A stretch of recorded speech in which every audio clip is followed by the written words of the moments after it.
बिस्मिल्लाहिर्रहमानिर्रहीम। अस्सलामुअलैकुम। Welcome to MDCAT lectures and updates. जैसा कि आप सब जानते हैं, सेकेंड ईयर प्री मेडिकल के एग्ज़ाम्स ख़त्म हो चुके हैं और अब एमडी कैट एग्ज़ाम्स की प्रिपरेशन में सब स्टूडेंट्स बिज़ी होंगे। तो एमडी कैट प्रिपरेशन के लिए MDCAT lectures and updates की सर्विसेज आपके लिए बिल्कुल फ्री अवेलेबल हैं। इस चैनल पर आपको तमाम एमडी कैट लेक्चर्स के सब्जेक्ट्स के नोट्स, वीडियो लेक्चर्स और एमसीक्यूज प्रैक्टिस करवाई जाएगी। तो अगर आप इंटरेस्टेड हैं तो आज ही हमारे चैनल को सब्सक्राइब करें ताकि आने वाली वीडियो की नोटिफिकेशन सबसे पहले आप तक पहुंचे। तो हम अपनी इस वीडियो में बायोलॉजिकल मॉलिक्यूल्स के चैप्टर नंबर 1 को डिस्कस करेंगे, जिसमें हमारा टॉपिक है बायोकेमिस्ट्री। बायोकेमिस्ट्री के टॉपिक में हम इसकी डेफिनेशन, इम्पॉर्टेंस और कुछ बायोलॉजिकल मॉलिक्यूल्स के बारे में पढ़ेंगे। हम अपनी फर्दर वीडियोस में इस चैप्टर के दूसरे टॉपिक्स को भी डिस्कस करेंगे, बट आज की वीडियो का जो हमारा मेन टॉपिक है वो बायोकेमिस्ट्री ही है। तो आपसे रिक्वेस्ट है वीडियो में आगे बढ़ने से पहले कि अगर आप इस चैनल पर नए हैं तो काइंडली आज ही हमारे चैनल को सब्सक्राइब करें। तो आइए हम अपनी वीडियो को स्टार्ट करते हैं। बायोकेमिस्ट्री के हमारे पास बायोलॉजी की ब्रांच है जो कि बायोकेमिकल बेसिस ऑफ लाइफ को एक्सप्लेन करती है। ह्यूमन ऑर्गेनिजम्स की जो बॉडी है वो हमारे पास केमिकल से मिलकर बनी है।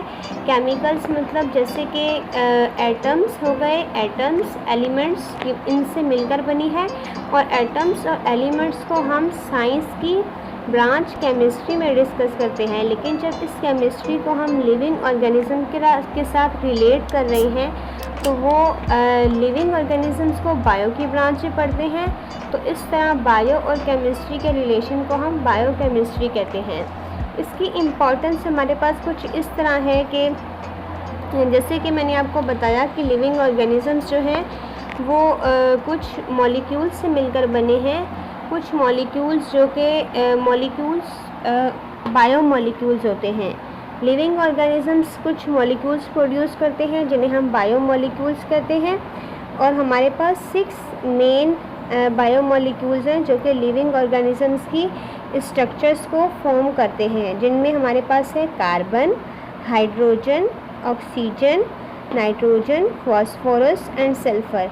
ये 6 एलिमेंट्स को आप अच्छी तरह से याद कर लें। एमसीक्यूज़ पॉइंट ऑफ व्यू से ये बहुत इम्पॉर्टेंट है। ये जो हमारे पास 6 बायो मॉलिक्यूल्स हैं, ये हमारे पास लिविंग ऑर्गेनिजम्स का स्ट्रक्चर बनाने में मेन किरदार अदा करते हैं। इनका मेन रोल होता है। लिविंग ऑर्गेनिजम्स में कुछ केमिकल रिएक्शंस हो रहे होते हैं जो कि जिन्हें हम सेल रिएक्शंस भी कहते हैं। सेल के अंदर जो सेल की तमाम एक्टिविटीज़ को कैरी कर रहे होते हैं। उसके बाद डिफरेंट मैकेनिज़म्स को, लिविंग ऑर्गेनिजम्स के डिफरेंट मैकेनिज़म्स को रन कर रहे होते हैं ताकि लाइफ का जो प्रोसेस है वो कंटिन्यू रहे।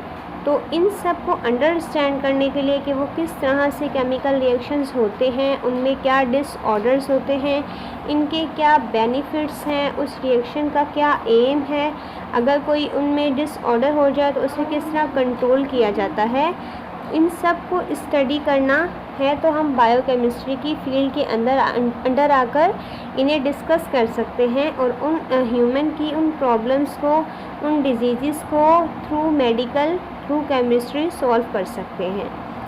तो हमारे पास ये जो 6 बायोलॉजिकल मॉलिक्यूल्स हैं, ये हमारे पास बनाते हैं कुछ फंडामेंटल बायोलॉजिकल मॉलिक्यूल्स, जैसे कि प्रोटीन हो गए, कार्बोहाइड्रेट्स हो गए, lipid, nucleic acid and conjugated molecule, जो कि हमारी लिविंग बॉडी के स्ट्रक्चर के मेन कंपोनेंट्स हैं। प्रोटीन, कार्बोहाइड्रेट्स हम फूड के थ्रू लेते हैं, हमें फूड के थ्रू मिल जाता है डायरेक्ट एंड इनडायरेक्ट सोर्स से।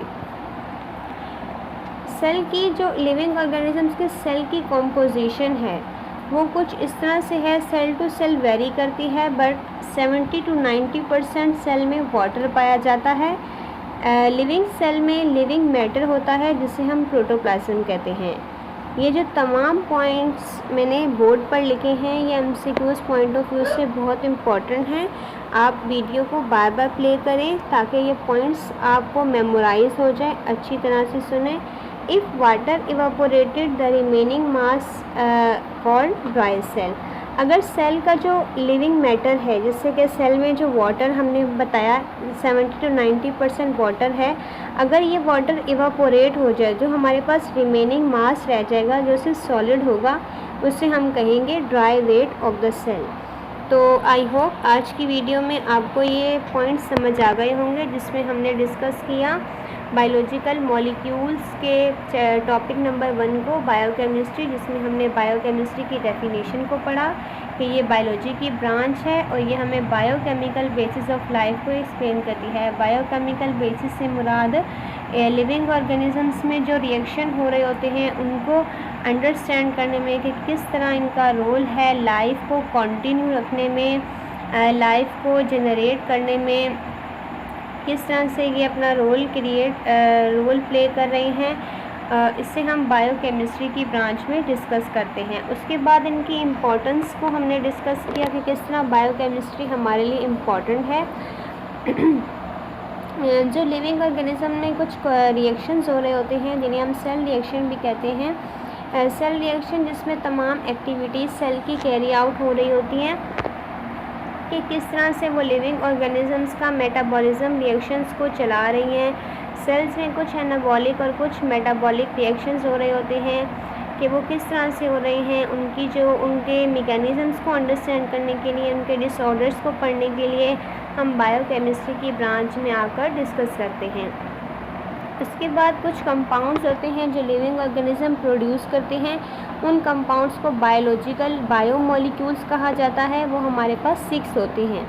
6 बायोमॉलिक्यूल्स जैसे कि carbon, hydrogen, nitrogen, oxygen, phosphorus and sulphur. ये जो 6 बायोमॉलिक्यूल्स हैं ये हमारे पास मेन बायोमॉलिक्यूल्स को फॉर्म करते हैं, जो कि protein, carbohydrate, lipid, nucleic acid and conjugated molecules हैं, जो कि हम फूड के थ्रू डायरेक्टली और इनडायरेक्टली लेते हैं। उसके बाद लास्ट में हमने